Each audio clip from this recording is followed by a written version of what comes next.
today, Donald Trump is making headlines for opting not to sign an Illinois loyalty oath in which presidential candidates swear they won't try to overthrow the government.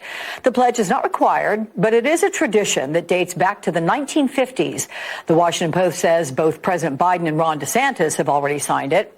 Joining me now is Kurt Bardella, LA Times contributor, Democratic strategist, and former House Oversight Committee spokesperson for Republicans, Republican strategist Susan Del Percio, and former Florida Congressman David Jolly. Both of them are MSNBC political analysts.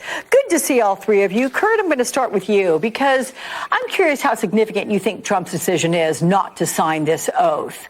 And about the timing, what do you make of it considering yesterday was the third anniversary of January 6th? I think it's completely on brand for Donald Trump. I mean, this is someone who just yesterday referred to those who are being prosecuted and incarcerated for their role in participating in January 6th. He refers to them as hostages. He refers to them as political prisoners. He called on President Biden to let them out of jail. So is it any shock that the person who was the architect and certainly the call to arms for January 6th refuses to sign a piece of paper now that would prevent a future January 6th from happening again? Of course it's not. That's exactly who Donald Trump is. It's like that old adage goes. When someone shows you who they are, it's best to believe them the first time. Over and over and over again, Donald Trump has shown us who he is, and he is just living up to that now. You know, here we are 3 years later, and Donald Trump is still pushing false election fraud claims. It's reportedly creating something of a division within his camp. According to the Washington Post, last week Trump posted a report riddled with falsehoods about the 2020 election. But then just hours later, two campaign aides refused to comment on that post, Susan. You've worked on campaigns. What does this tell you about how things are going in Trump world? Well, things in Trump world are very consistent. Their aides fret whenever he speaks, and Donald Trump doesn't care. And he'll just keep saying whatever he wants to. Realistically, his aides are concerned that a lot of this will come back in the general election. They're feeling very secure about the primary season. And even though we know that this message that Donald Trump tries to put out there, even though it's full of lies, it does resonate with some people, and it does, more importantly, turn off a lot of independents, which is probably who the Trump campaign is most concerned about. So Congresswoman Elise Stefanik is creating some buzz after appearing on Meet the Press today. Let's take a listen together to some of what she said.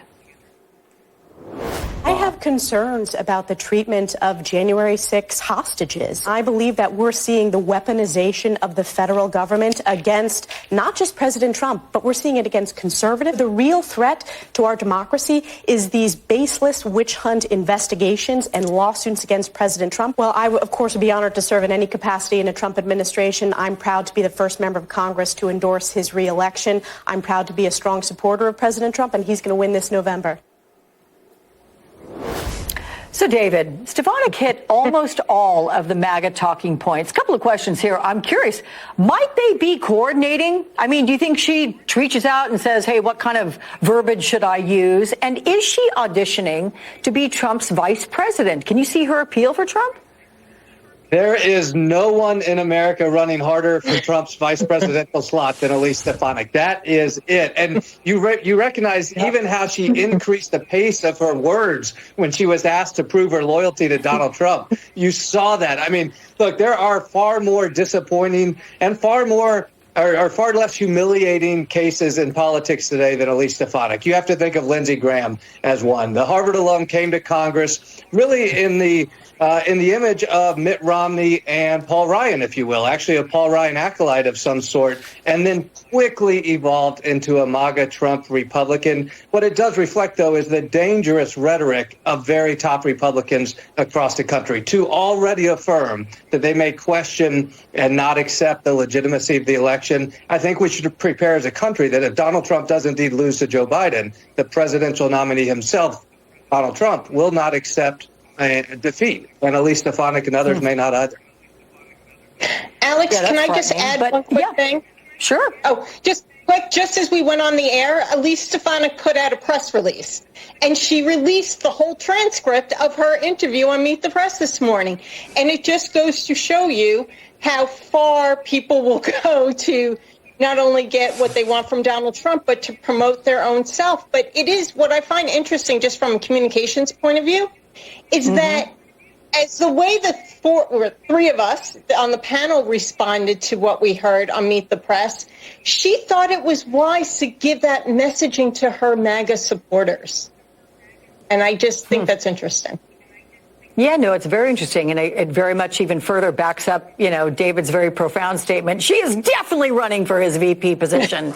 But she doubled down on some of the most controversial comments that Trump has made in the last several weeks. But the backlash against Trump, that is not swinging his base at all. Take a listen to what some of his supporters are telling NBC News. Just Trump. There's really nobody else I'm really setting on anything. Like, I honestly just wouldn't want to vote for him. If he were to get out of this election, I wouldn't vote for anybody else. I'm very interested in doing whatever I can to get President Trump back in there if we can. After the 2020 election, I knew I wanted to get more involved with this one, so then that way I can try and make sure that what happened last election doesn't happen this time. And we can actually get the candidate that the people wanted. Okay, so Kurt, how many Republicans agree with them? And could we see a shy voter phenomenon where people are not going to admit that they're voting for Trump in the primaries, but then they still punch for him, right, when they get to the polling booth? Or might the opposite happen? No, I think that we've seen time and again that when Donald Trump's name is on the ballot, that the Republican base, particularly Republican primary voters, they turn out to vote, and they're not even really that shy about it. It's interesting hearing some of those sound bites. Some of these people want to participate to avoid a repeat of 2020. And I keep thinking, anytime I hear these conspiracy theories about 2020, I think to myself, so if the Democrats are so sophisticated that they could steal a presidential election, well, then what's to stop them from doing it in 2024? How does your participation stop that? Why even bother running Donald Trump if the election is already rigged and predetermined? What's your plan to stop it, other than just repeating the same stuff over and over again? The fact that he's participating in this election and trying to win it tells you that it isn't rigged, that there isn't a conspiracy theory, that there wasn't a conspiracy theory in 2020, that he lost. Because if there really was those things, any veracity or truth to them, you wouldn't participate in a rigged game. You wouldn't show up at a football game and say, well, if you're going to already win before we play, why would I suit up and try in the first place? It's just utter nonsense, but they're very proud of it, and they're not shy about it either.